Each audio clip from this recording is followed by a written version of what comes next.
Okay, good morning, everybody. Um, last trophies, so we're doing last week's trophies, catching up before Thursday night football tonight. Got the icy hot bowl, 40-year-old Joe Flacco versus 41-year-old Aaron Rodgers. Only the second time in NFL history two quarterbacks face each other over 40 years old. So the only time was Drew Brees versus Tom Brady in 2020. But yeah, so that's going on tonight. Want to get the trophies out before then. Excited to see Steelers versus Bengals. So it'll be a fun time. But starting things off, so Jenny's team of the week for week 6 is my own team. Funny enough, I got double-digit contributors from everyone except for Travion Morig. That's why he's not on my roster anymore. But yeah, everybody else scored between 11 and 19 points, except for my one standout was Jaden Daniels, my quarterback. Happy to have him back. Happy he is healthy. Needs to stay healthy. But had had a pretty good day. We'll say pretty good. 19 completions for 211 yards. Not a lot of yards. 3 touchdowns. Like that. 1 interception. Don't like that.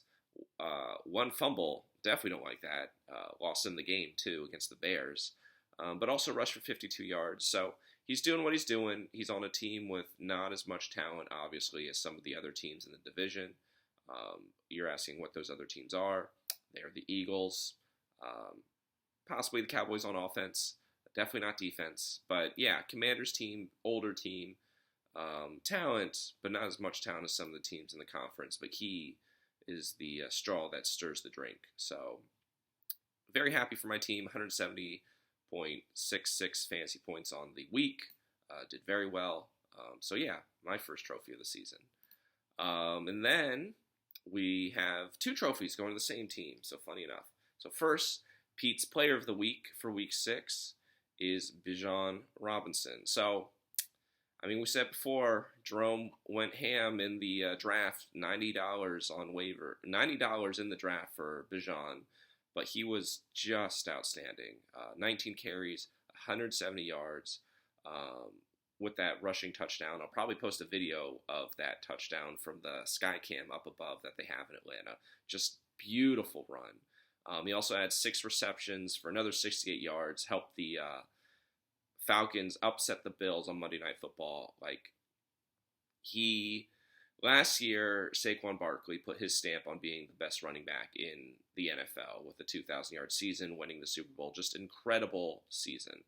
Bijan was right behind him. And it looks like now he might be taking the mantle. We shall see. There's still a long season left, but he looks awesome.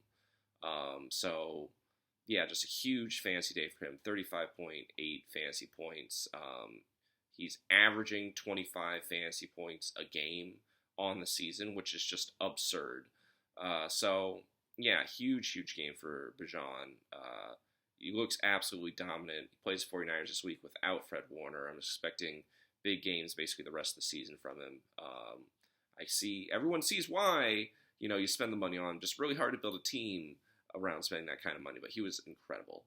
And then Taco's pickup of the week. So Taco's pickup of the week for week 6, also on Jerome's team. Funny enough, it is a quarterback that is quite familiar to him. He drafted him, then he dropped him, then he's back again. So it's Trevor Lawrence. So Lawrence completed 27 passes for 258 yards and 2 touchdowns. He also rushed for 9 yards. So quick little add in. It wasn't great. They did lose to the Seahawks. So even though the Jaguars are having we'll say a good season, he hasn't really found his groove yet. He's still not exactly on the same page with Brian Thomas Jr., still not exactly on the same page with ETN. Brenton Strange is out. So, but he had a good day. Probably his 3rd best day of the season. So, certain matchups Lawrence looks good in. He's solid. So he looks solid against the Seahawks.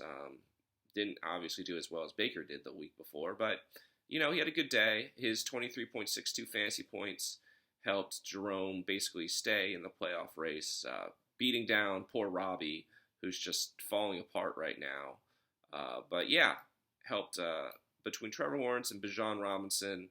I mean, it's a pretty good day. So I think, what is that? So we're talking like 50, 59 fantasy points between the two of them. That's an excellent duo.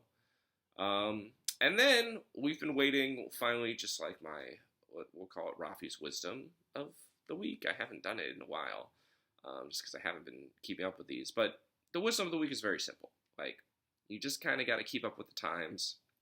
Namely, I'm going to call out Charlie and Olivia, who have just not done anything with their bench. Currently, Charlie's carrying Will Shipley, who is the fourth string running back on the Eagles, and then Jalen Carter, who she's never going to play, who is an outstanding defensive tackle, but is not as good as Leonard Williams. Also, is averaging under 4 points on the season, and she's carrying a third quarterback in Michael Penix, who also is probably never going to play. So, just not very bad management, very lazy. Kind of the same thing with Olivia, who just hasn't really done anything with her bench. Like, Adam Thielen's averaging under 1 point a game. Josh Palmer, I think, is averaging. He's averaging 5.5. I'll give him credit for that. So maybe he's keepable. Chris Rodriguez is now hurt, and she has an empty bench slot because Tyreek Hill has broken his leg. I don't know. That's not tidy management. I'm not saying you gotta pick every good player that you see, but injuries happen. You kind of want to be at least some semi-prepared just to be able to go on free agency and just kind of grab a player who's doing well or has some potential or is projected to do at least much better than anything that you have. It's crazy to me. What is it? We'll go look at free agency right now. Michael Mayers projected for 9.1 fantasy points. Darius Slayton, 8.1 fantasy points. Dalton Schultz, 8 fantasy points. We'll look at the running backs. Bam Knights, 8.4. Sean Tucker, 6.5. Any of these players are better than all of the players I just named on either of their benches. And they can pick them up for free. But they don't do it. It's not good. It's not how you win. It's not how you stay competitive. That's not how you take care of your team. You got to do the things to be able to manage the team throughout the season. So at least you're prepared for injuries, because injuries are going to come. So yeah, just take care of your team. That's all I'm asking for. Make sure you set your lineups, obviously. If you don't set your lineups, then I'm going to come after you. But otherwise, Rafi's wisdom, just look after your team, man. You got to manage it. It's a long season. All right, that's all I got. Excited for week 7. Let's go.